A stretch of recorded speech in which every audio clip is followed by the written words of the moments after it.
This is council time for Clark County, Washington.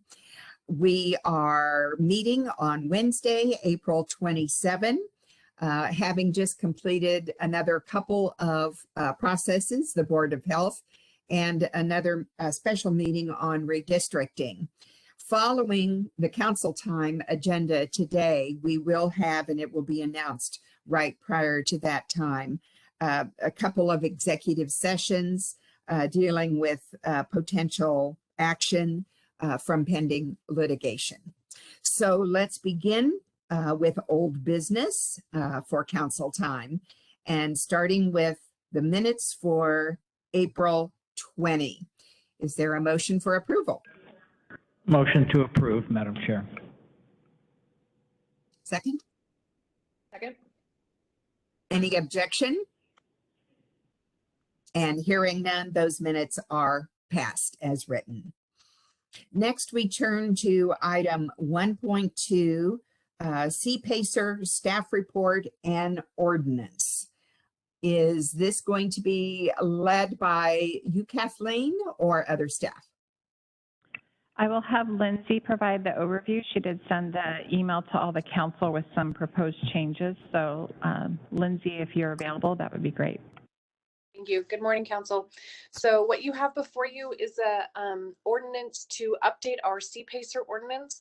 So you may recall when we adopted our CPACER ordinance, there was some discussion about what would happen in the event of a foreclosure, and specifically what requirements that the county would have versus what requirements that the lender would continue to have, and whether or not we could, as the county, authorize the lender to have the foreclosure powers authorized within the RCWs.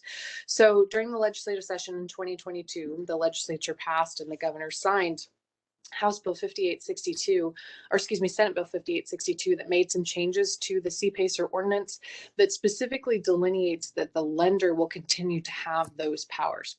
So this requires us to do a cleanup modification to our county ordinance. So instead of having specific provisions regarding the powers of parties in the event of a foreclosure, which again is extraordinarily rare in the history of CPACER in the country, but is an important piece to have.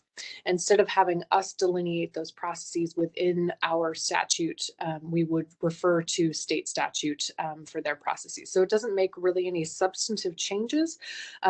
Legal has reviewed this. I reviewed it in terms of substance. I don't have any concerns with it, but I wanted to bring it to the council today for council time because we are scheduled to have a public hearing on this in May.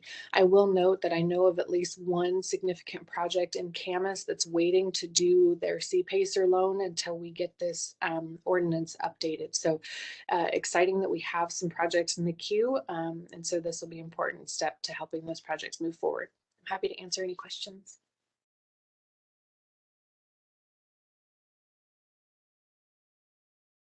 Are there any questions or comments from council before we see this move to public hearing? Madam Chair, I just have a very quick comment, if I may. That's what I did. You go ahead. Yeah, so this has been a lot longer than we thought. I want the public to know that we have been moving as quickly as we could on this. It's a good law. I think it was a lot more complicated than our legislature, which pretty much passed it universally with bipartisan support. It just was a lot more complicated once the industry, the lenders and users, and then the local government started seeing some significant issues. So we've been waiting for these amendments. I sense that we really are very much supporting this and wish to see it put in place. So I'm hoping that there are a lot of takers out there and not just one project, and that Clark County becomes a leader in the CPACER program. So I will clarify, we enacted the CPACER program last year. And that has been successful. We've had a number of projects last fall that went through the CPACER program. And I give a lot of credit to our staff and community development for taking something that was completely new and getting it up to speed very, very quickly. So definitely significant applause for them there. So we have had the CPACER program in Clark County. This is just an update to our ordinance to reflect the changes made during the 2022 legislative session. Other comments? Madam Chair? Okay, so I'm sorry. No, go ahead. I was just going to say, let's move it forward. I think you were on Yes, the same that's- page. Exactly. So that goes to public hearing. Is that on what, Wednesday? This upcoming Wednesday? Tuesday, the Tuesday. We'll have, Tuesday, this upcoming Tuesday. correct. Very good. Thank you, Lindsay. And now we move to the public safety sales tax. Kathleen? Yes, I'll start it off. So this is a follow-up from last week's conversation. I believe Mark Gasaway is on, Emily Svetzig and Michelle Schuster. Mark is our finance director, Emily budget director, and Michelle's our facilities manager. So they had reconvened some conversations in the last few days. And so I believe Mark is going to go over the summary of what has been committed and not committed with regards to ARPA funding. And then Michelle will go over some of the capital projects that are outstanding or committed that they're currently working through. And we're still also moving forward with a subcommittee to talk about all the capital projects so that council can see all of that at one time. So with that said, I'll hand this over to Mark.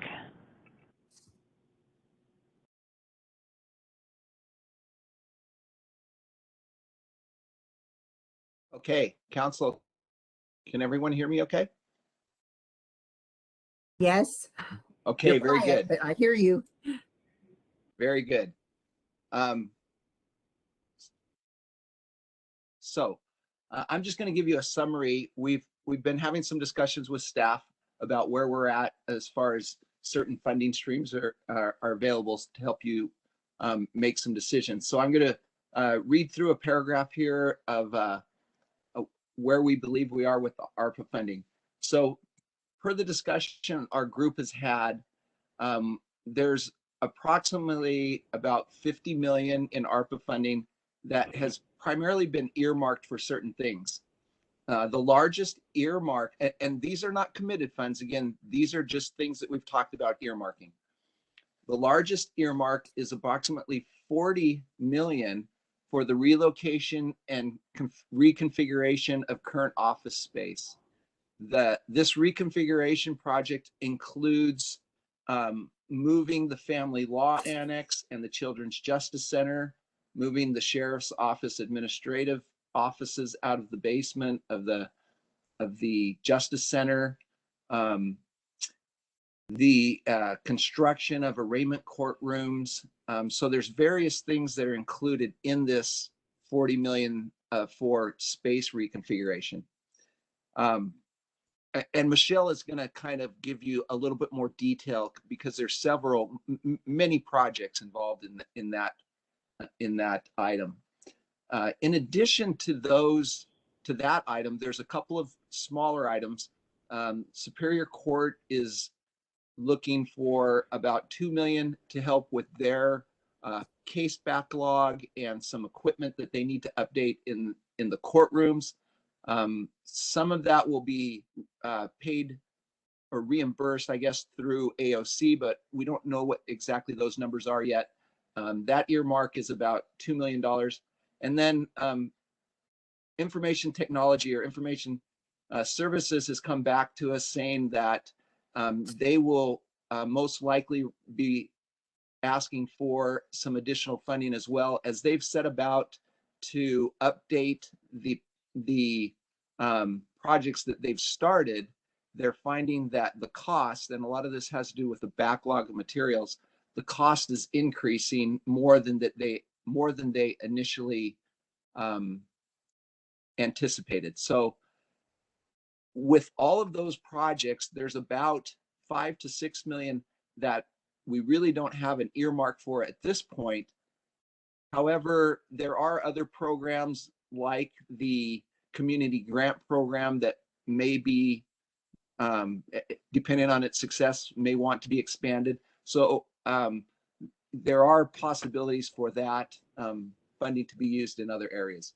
So that's kind of a summary of where we're at today. And I believe, and I don't know if the slide is available, but there is a slide that has been put together that shows all of the commitments so far and what has been spent, as well as this balance that we're talking about. So that's kind of the summary of where we're at with the ARPA funding in relation to helping council make decisions for the public safety sales tax. So.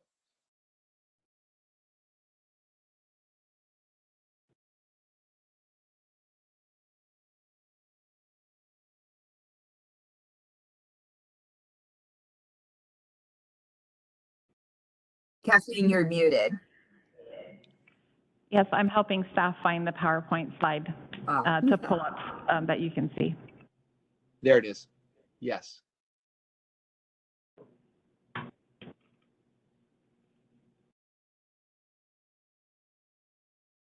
And would you please describe what we're looking at? Sure.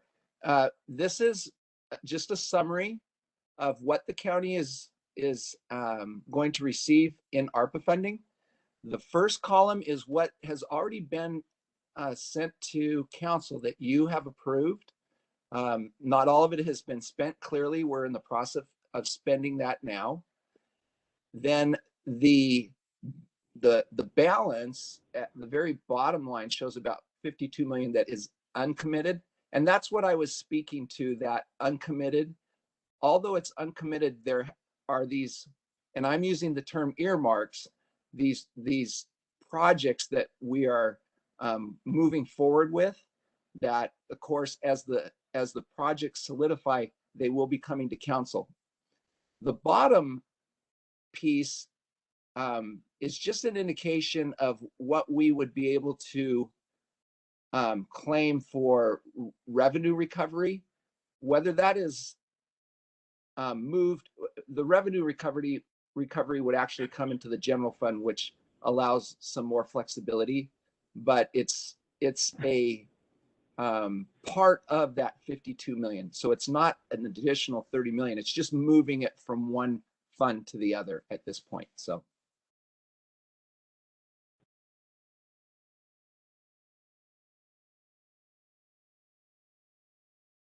So I have a question, Mark. Sure. Last week when we talked about this, I believe it was last week, you talked about the revenue recovery and potentially some other ARPA funding in the 30 to 40 million possibility. I know that, I believe that was the 3 years of 10 million possible revenue recovery, and then I think there was another 10 around there to repurpose some ARPA funding. So that possible 40 million is a part of what you're saying now is the 52 million that we see uncommitted or spent that does have 40 plus million of earmarks already set on it, leaving only about 5 to 6 million unearmarked or committed. Correct. The 40 million is the number that, when we were talking last week, there's a plethora of projects that are in this repurposing,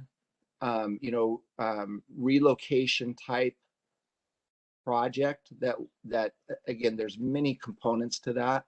And some of that is related to the Justice Center, again, talking about relocating the sheriff's administrative offices and things like that. So there are components of this that kind of feed into the larger, what are we going to do from the facility standpoint? Does that make sense? Yes, thank you. Okay.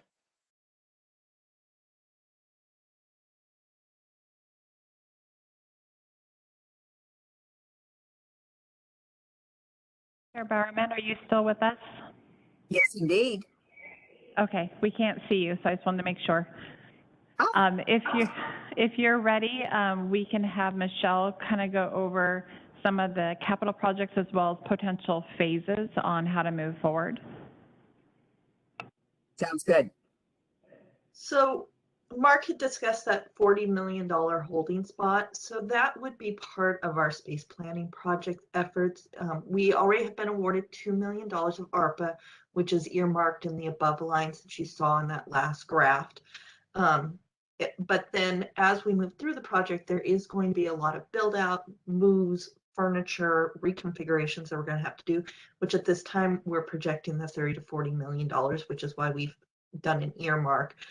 But as we do the architectural engineering, finish up the space plan, we'll know more and be able to put a more concrete number to that. But we do feel that's a semi-accurate number at this point. And that'll do things like moving the permit center upstairs to free up space in the PSC for the family law annex to move over, because as you know, our leases for both the family law annex and the Children's Justice Center expire in May of 2024. And so those are really large projects that'll incorporate a lot of that money. But then there's also things such as moving the sheriff administration out of the basement of the corrections center into another building that we have, and then repurposing that space for arraignment courts. And then there's a lot of small things we'll also be doing as far as with IT, HR, clerks, to really use our space effectively as we move forward out of COVID. And then as far as future projects that cannot be covered within that funding, would be looking at the law and justice bed capacity and renovations projects. And we've sort of done a priority with these. And so first off would be doing a renovation or a rebuild on the existing 43 bed portion of the Juvenile Justice Center, which was mothballed quite a number of years ago and does not meet a lot of current mandates as far as seismic, ADA, that type of stuff. So we'll need to bring that back online. And then we would move juvenile to that smaller pod. And then, let's see. And so we'd move juvenile back to that remodeled pod. And then we'd also, for a second phase, we'd move over to the correction center, the jail, and renovate H pod.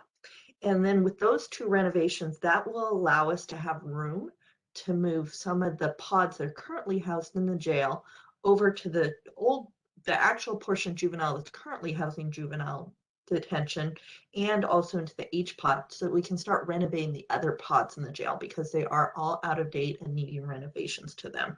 So with that additional space, we'll be able to start accomplishing that. We'll also need to do some minor renovations on the 85 beds that are in the juvenile portion we're using now, but that won't be as significant as the smaller juvenile portion. And then very last would be to do the jail work center remodel, which would be hardening and doing some minor remodels to that facilities.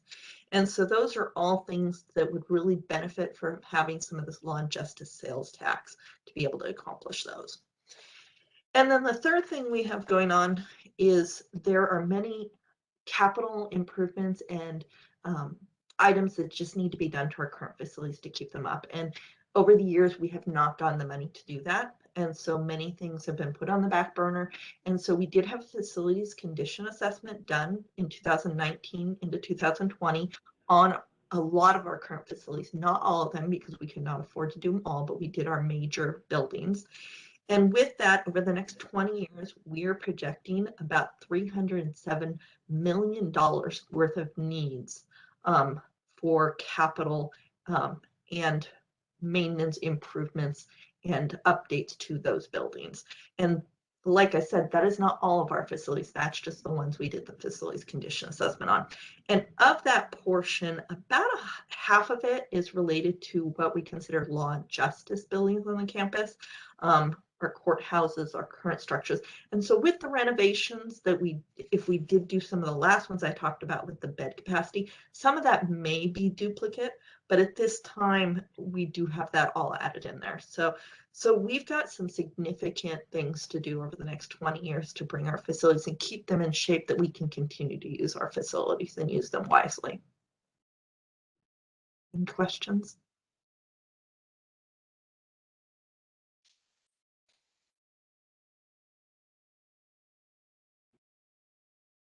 Thank you.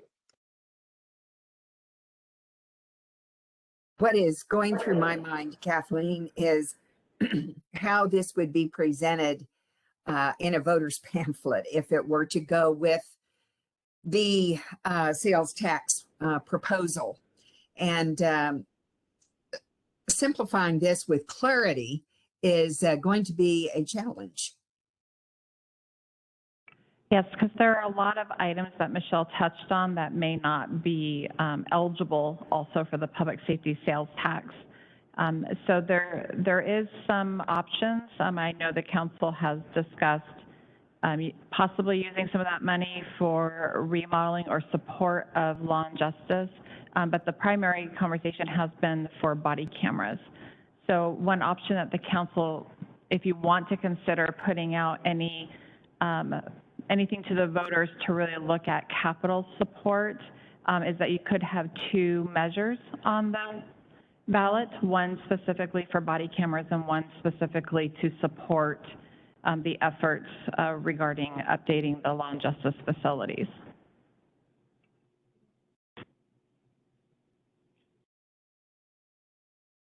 And just as another a side note, and I know I've talked to the council about this a little bit, you know, our community, what I've heard, at least from the council and our law and justice partners, is the jail is not adequate, meaning it needs to be remodeled. That's I think, understood and accepted with a lot of community members as well.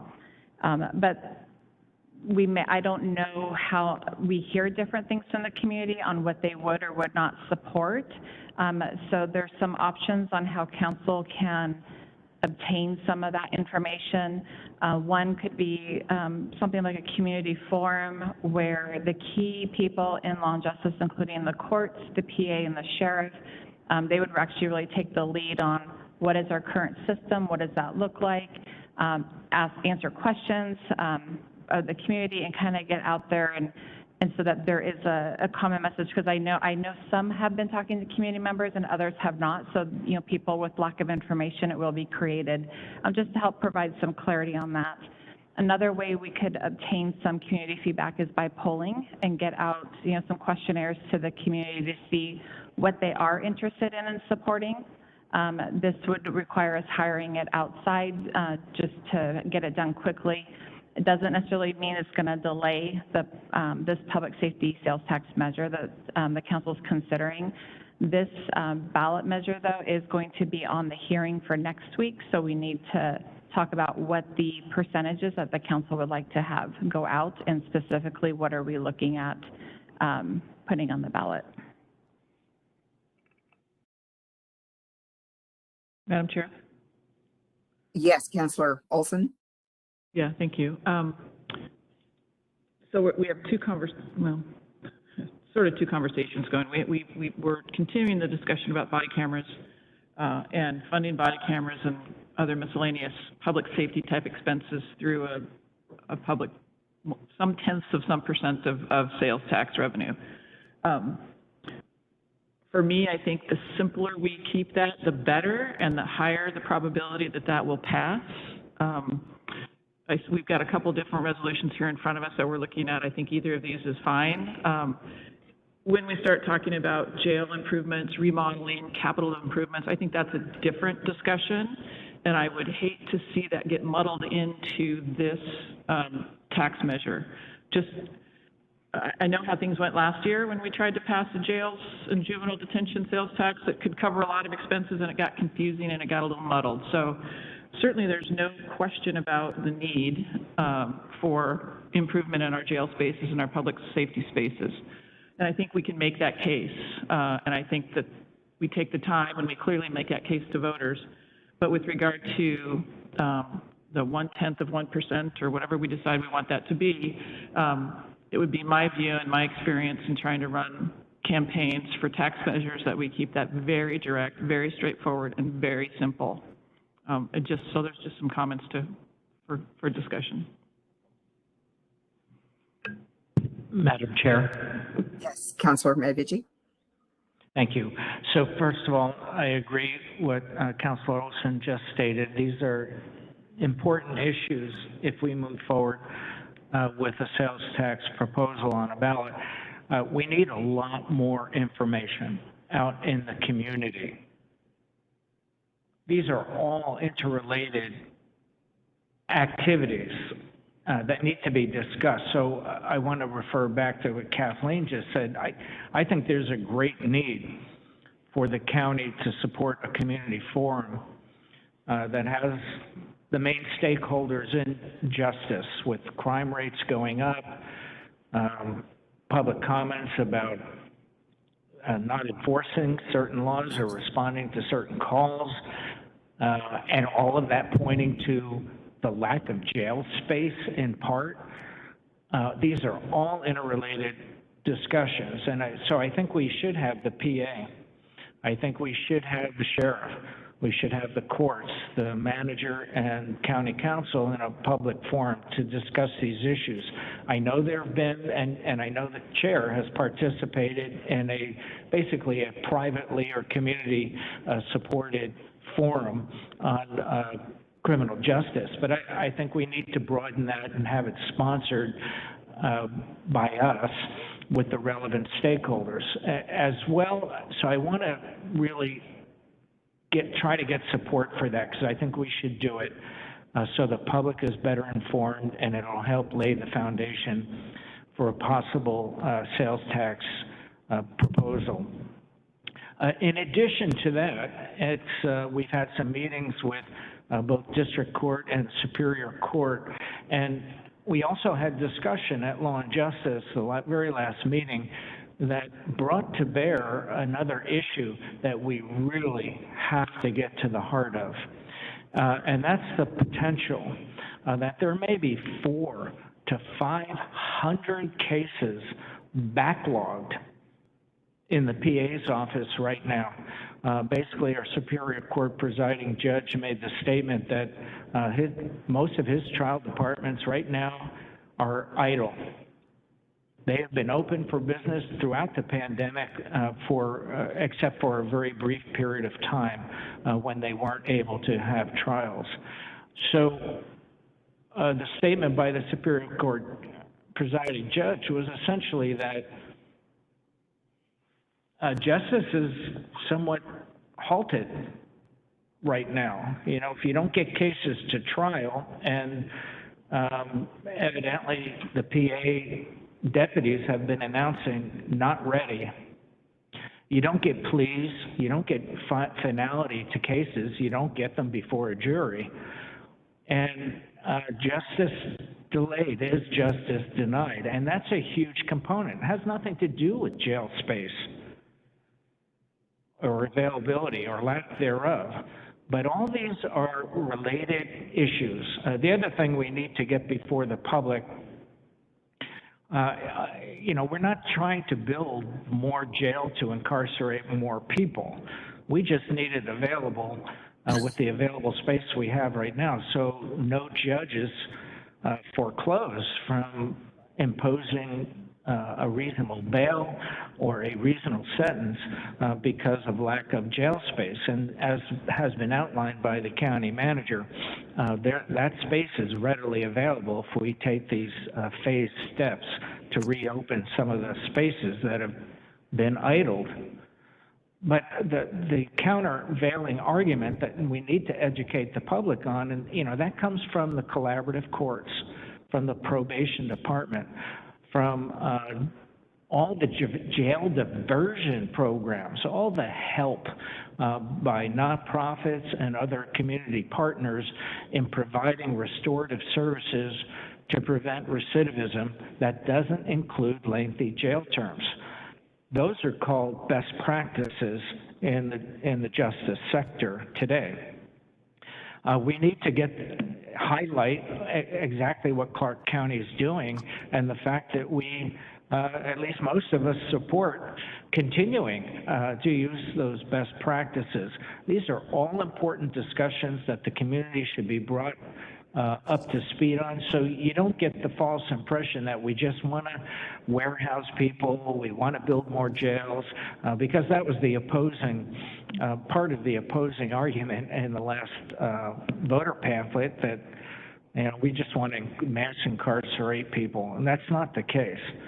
So a community forum would be important, and I'm proposing as well that we ask our auditor to audit the PA's office to see what is going on there with these pending potential enormous backlog of cases that aren't ready for trial and aren't being resolved.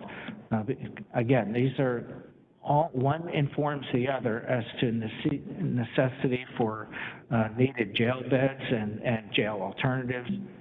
So anyway, that's my proposal, that we support a community forum, and also that we ask our auditor to see what's going on. What are the issues in the PA's office right now?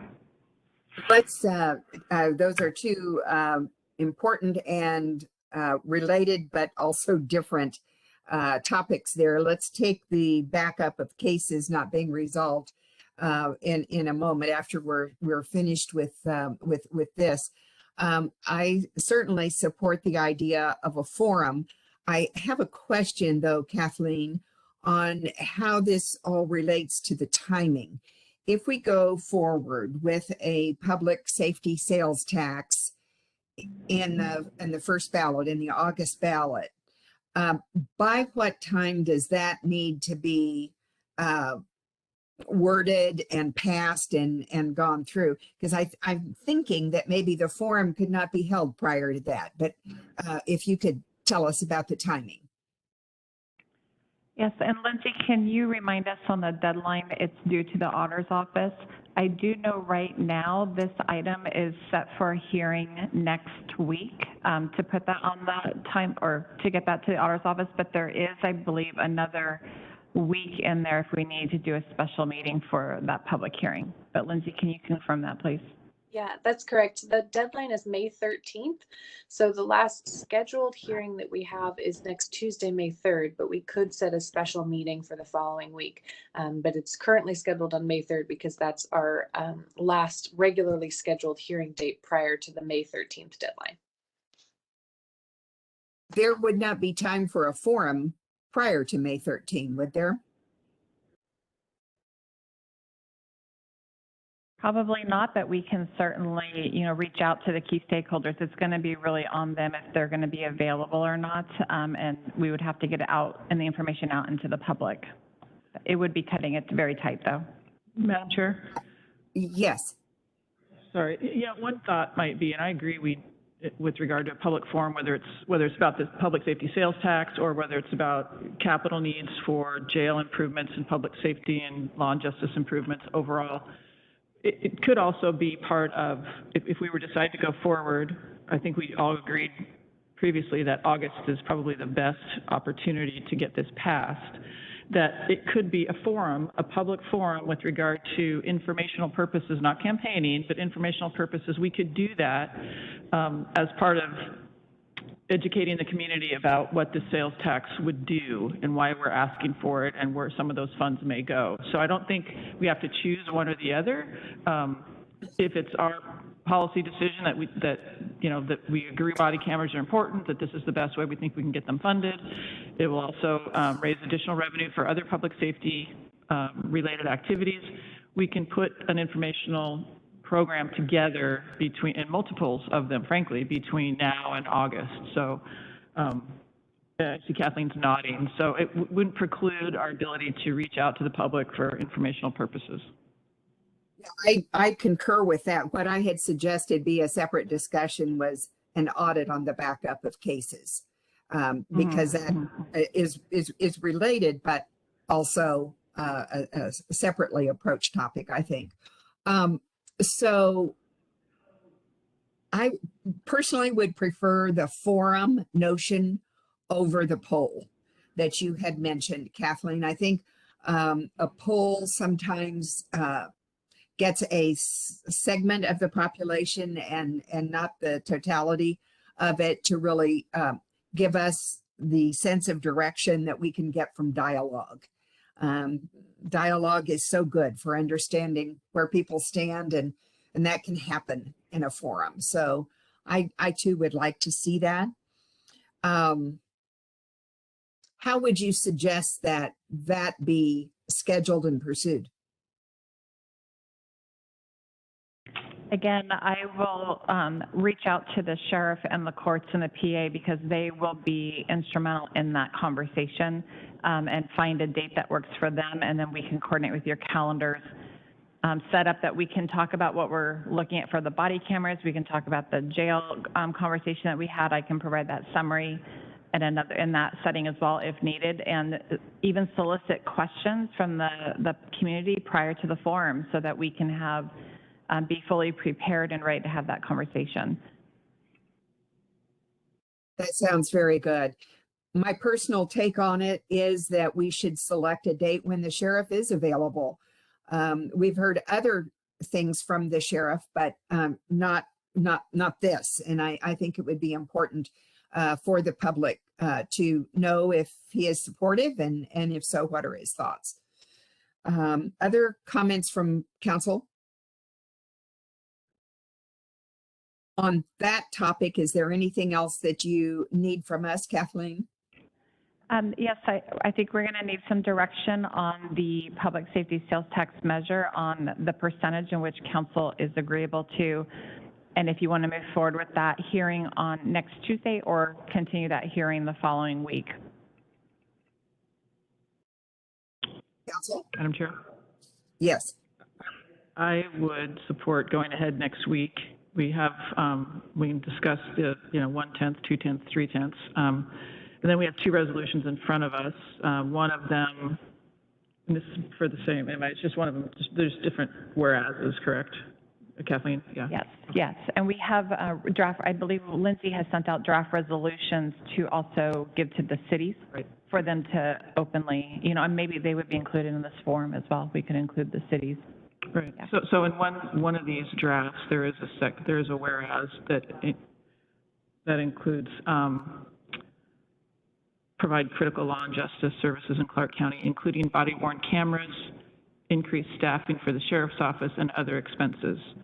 And the other one doesn't include the language with regard to the sheriff's office. So I think that would be one decision that we would want to make. And again, either one is fine with me, but if we think we get more support, including the sheriff's office expenses, then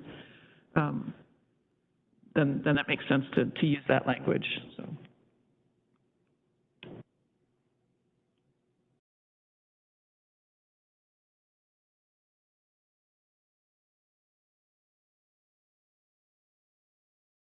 Yes, I believe the resolution that's in front of you now on the screen, it does the second whereas. It does talk about increased revenue to provide services, including body-worn cameras, increased staffing for the sheriff's office, and other expenses. So that is already included. So is there a direction on the 1/10, 2/10, or 3/10 of 1%? Madam Chair, I'm happy to give my perspective on this. Go ahead, So Councilor.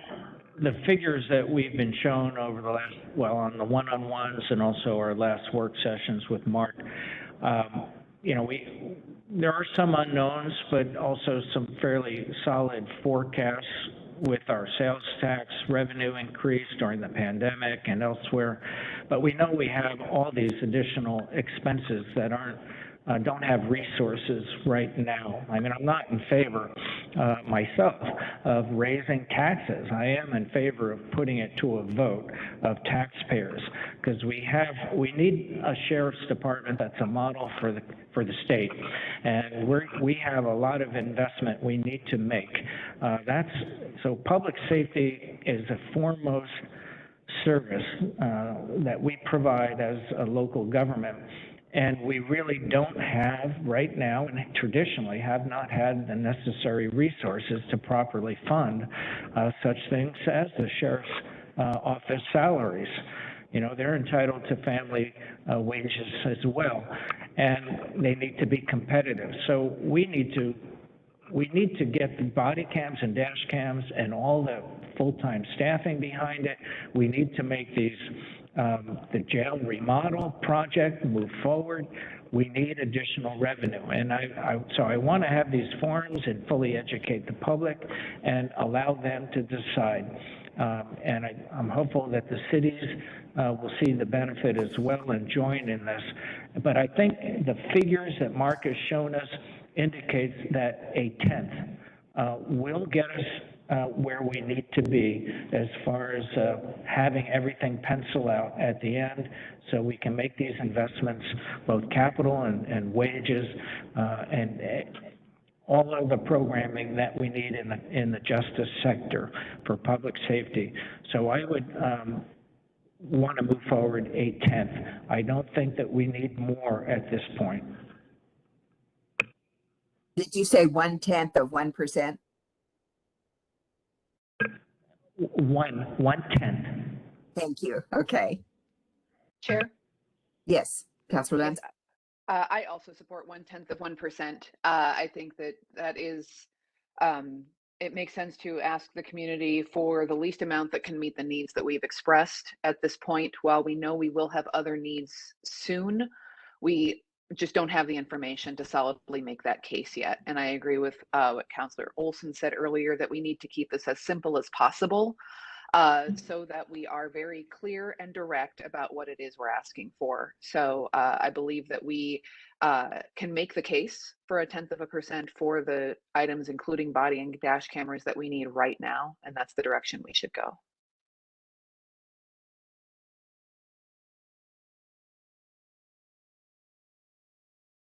Madam Chair?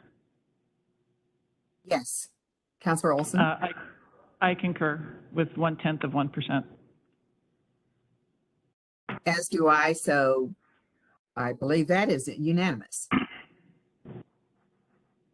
I will make that update in the language. Is there any updates in the language regarding the purposes of the use of the funds that you wanted to make changes prior to the hearing?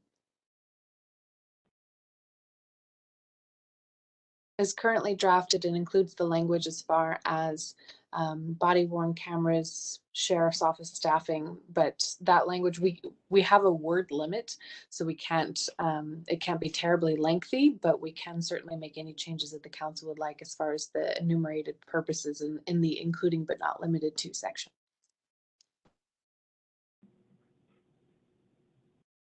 Well, Madam Chair, I don't see it right here, and I don't have it teed up on my iPad right now. Is there reference to any of these capital improvements? Because we don't know fully. I mean, we had a cost estimate, but we really, until we get into it, we don't know what all those costs will be. So, I mean, this sales tax will go only so far, but I think it should include the possibility of some of these capital improvements that were from remodel to movement, and I don't see that fully captured. Madam Chair, it's actually, Councilman, Yes. it's not. What it says, and I think I support how it reads currently, which is including body-worn cameras, increased staffing for the sheriff's office, and other expenses. Because I think it's simple, it's direct, and it includes other expenses, whatever those might be, as we identify them. Chair? Yes, Councilor Lenz. And just to add on and clarify on that, on the screen, we have the proposed ballot language, which is slightly, though not dramatically different from the passage that Councilor Olson, well, now the screen's moving, but it's slightly, but not dramatically different from what Councilor Olson just read from the resolution. Okay. My recommendation would be that we have those read the same. So if we're approving that language in the resolution that says for body-worn cameras, staffing, and other expenses, that is what we put into the ballot language, assuming the word count allows us to.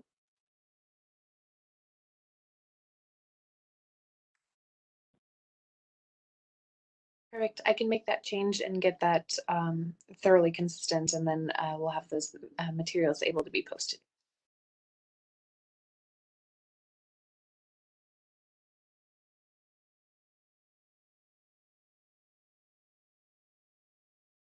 We'll have, make sure that legal takes a look at this as well to ensure that it meets the regulations that we need to. But if there's no other I think that's all the direction that we needed for today. So unless anybody else has any other questions. Well, I just wanted so to bring up again the matter that Councilor Medvigi discussed. He would like to see an audit, he said, of the backup of cases not being resolved.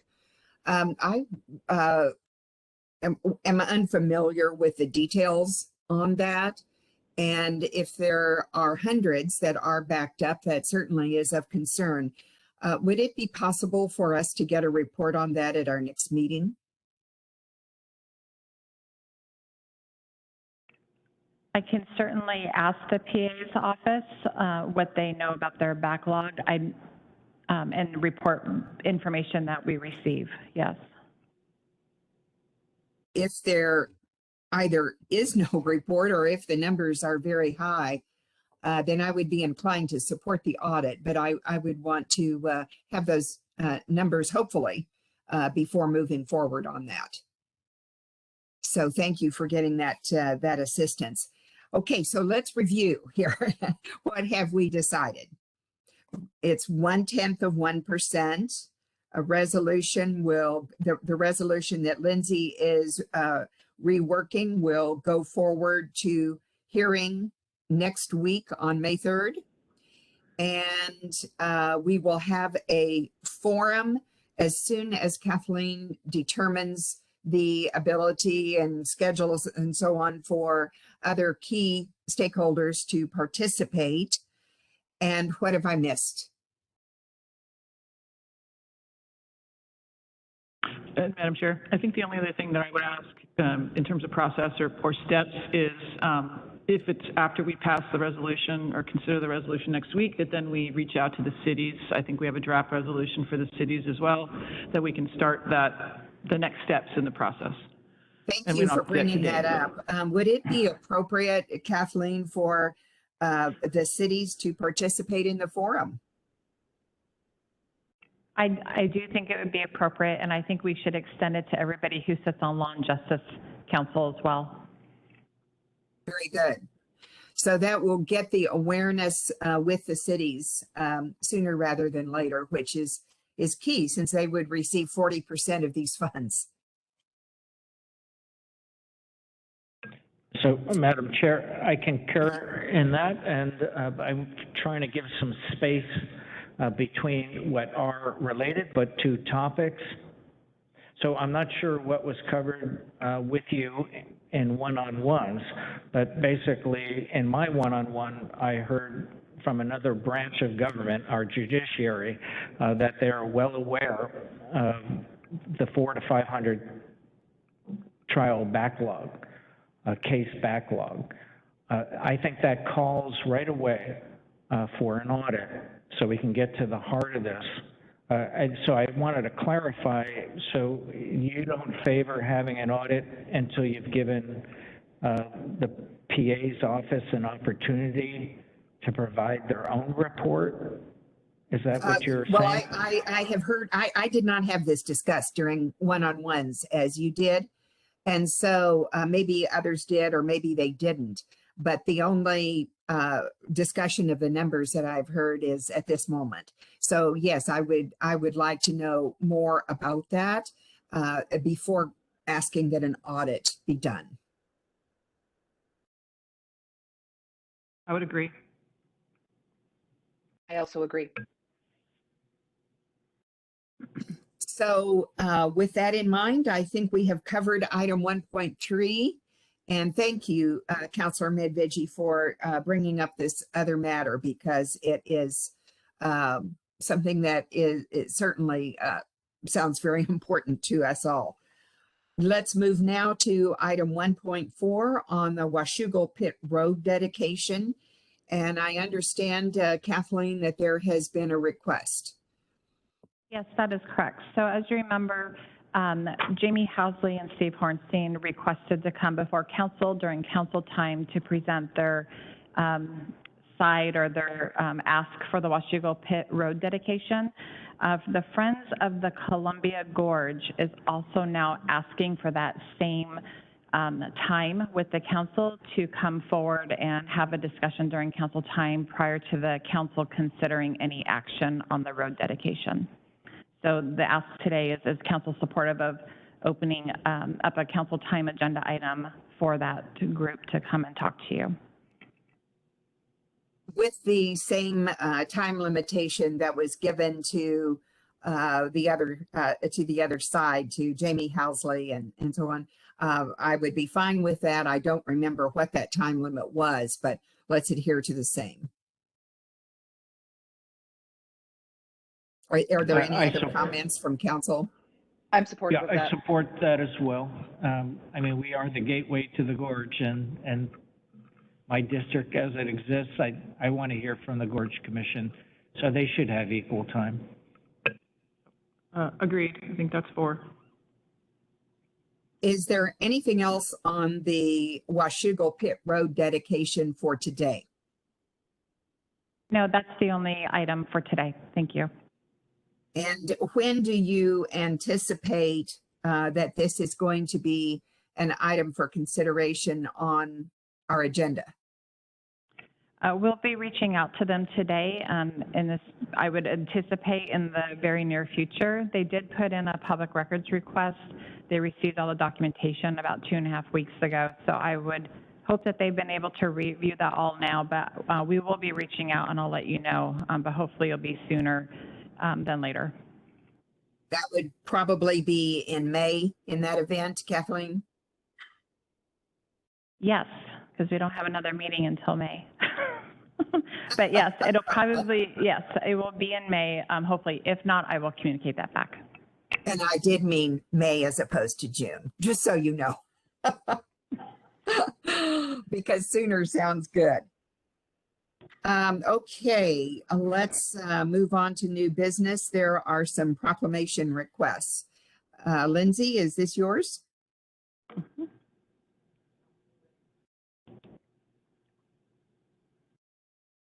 Is Lindsay still on? I'm still here. Yeah. These, I haven't seen these come through.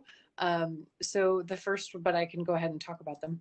So the first one is for Pride Month. I don't believe we have done this one in the past, but I could be wrong on that. So this one would be for the second hearing in May.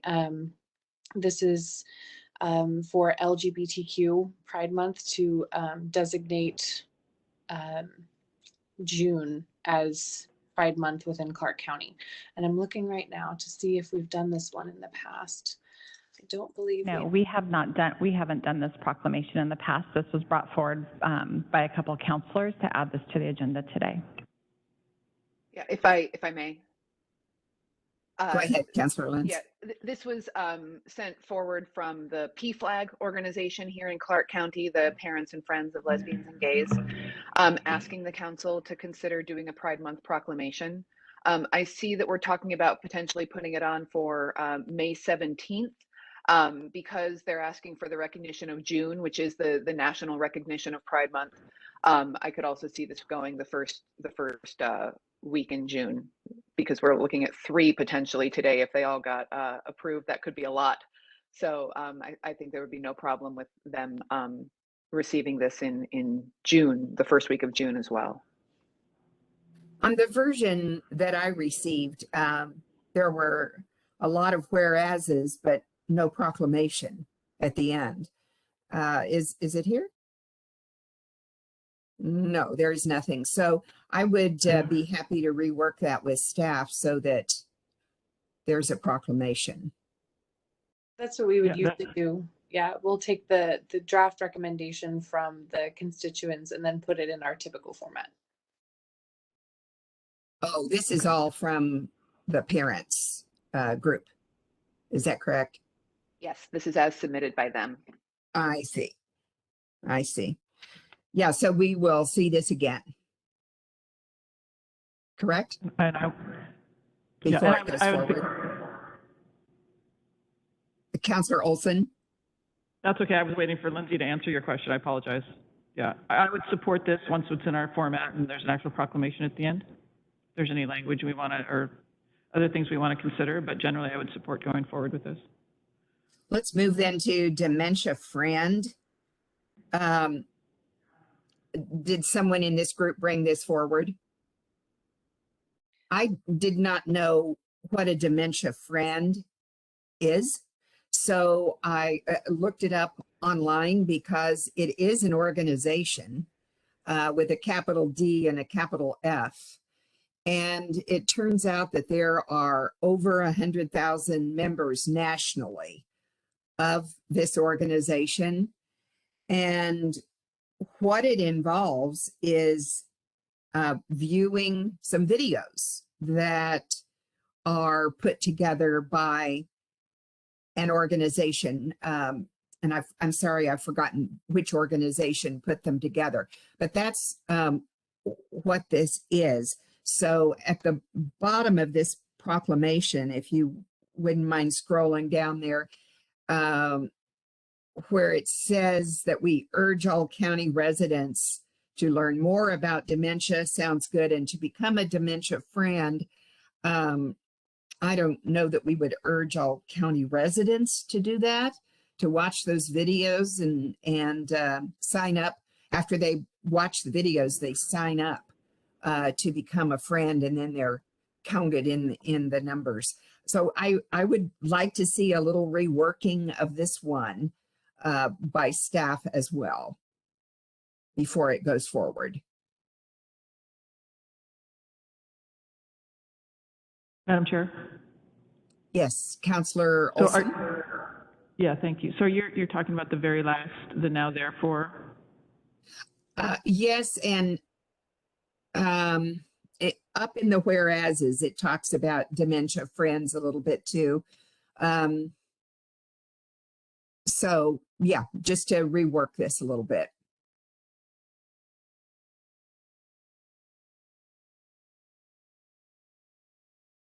Okay. So this is one that I believe it was brought to us for the first time last year. Correct. So it did come forward from constituents, and it's a coordinated effort between the Area Agency on Aging as well as Hope Dementia Support. And I believe some of our Commission on Aging folks were involved with it as well, and helping establish a local chapter and bring it forward.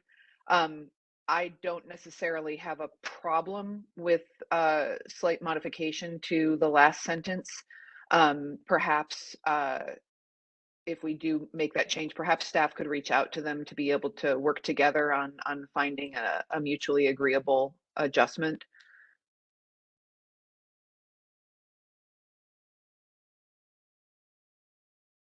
And I would encourage the staff that does that to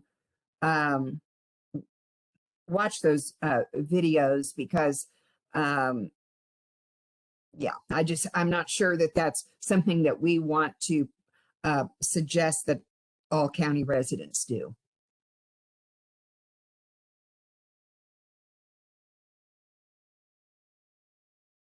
Having been through dementia with family members, it is very, very serious activity that involves so much advanced healthcare at this point, that I found the videos to be quite light, actually. So that was one of my concerns. So then the third one is the Older Americans Month. Correct. Yeah, this would proclaim May of 2022 to be Older Americans Month. This is one that we have done almost every year. We didn't do it in 2020, but otherwise we've done it every year. So happy to answer any questions about it. Questions, Council? My only question is, because they're asking for the recognition of May, I don't know if we are stacked up with proclamations for next week's hearing, but if there were room for it, then putting it on at the beginning of May might help us recognize the entire month, or a bit more of it at least. I don't know how many we have, but I can check with staff. I have a question on the fifth whereas. It ends by saying that promotes well-being, dignity, for persons age 60 and over, adults with disabilities and their families through a and this is my question, comprehensive coordinated system of home and community-based services. What is that? And is that something that we do now or that an entity in the county does? This isn't one specific entity, and for more detail, I'll need to reach out to our staff from the Area Agency on Aging and Disabilities. But this is their efforts as far as the area agency that works with a variety of agencies that provide services and support for the persons age 60 and over, adults with disabilities and their families. So it's not one single entity that provides directly all of these services and supports, but the area agency seeks to coordinate these efforts, be kind of a single resource point, but it's a variety of agencies that actually provide these on the ground services.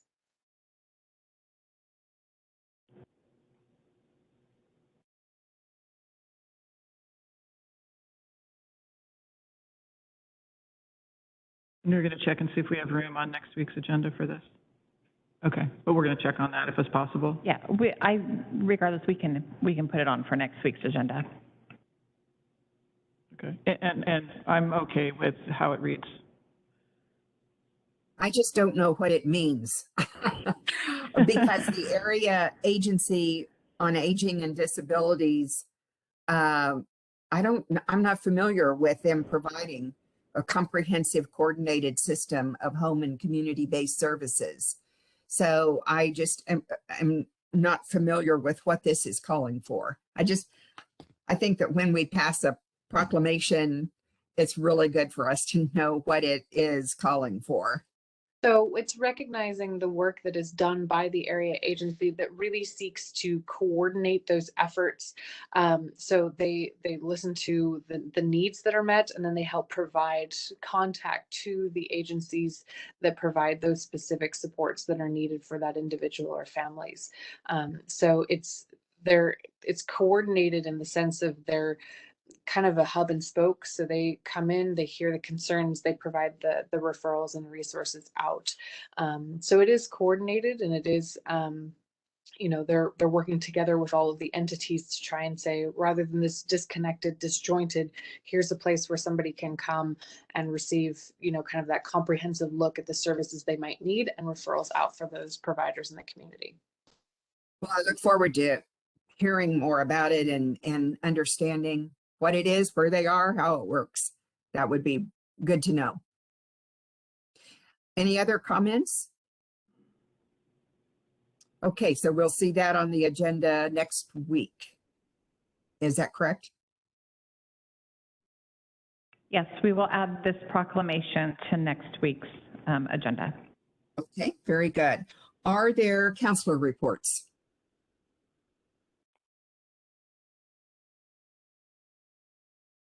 And I believe there are no work session requests. Lindsay, That is do you correct. have, I'm sorry? No, I was just saying, yes, that's correct. There's no work session request. Ah, very good. And Lindsay, do you have policy issues for us? Nothing further. And we are ready now to move into executive session. We have 2 matters of pending litigation for 10 minutes each, authorized through RCW 42.30.110, Section 1I. There is potential action afterwards. It is 11:06. Why don't we meet back at 11:28? Does that sound acceptable?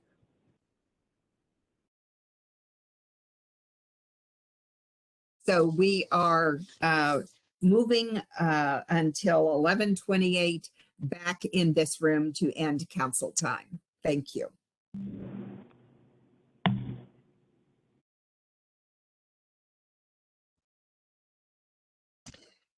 It is 11:28. We are continuing the council time agenda for Wednesday, April 27, having been in a couple of executive sessions, and we do have action afterwards. We've got 2 different litigation, two different motions that we will bring forward. Let's begin with Councillor Lentz.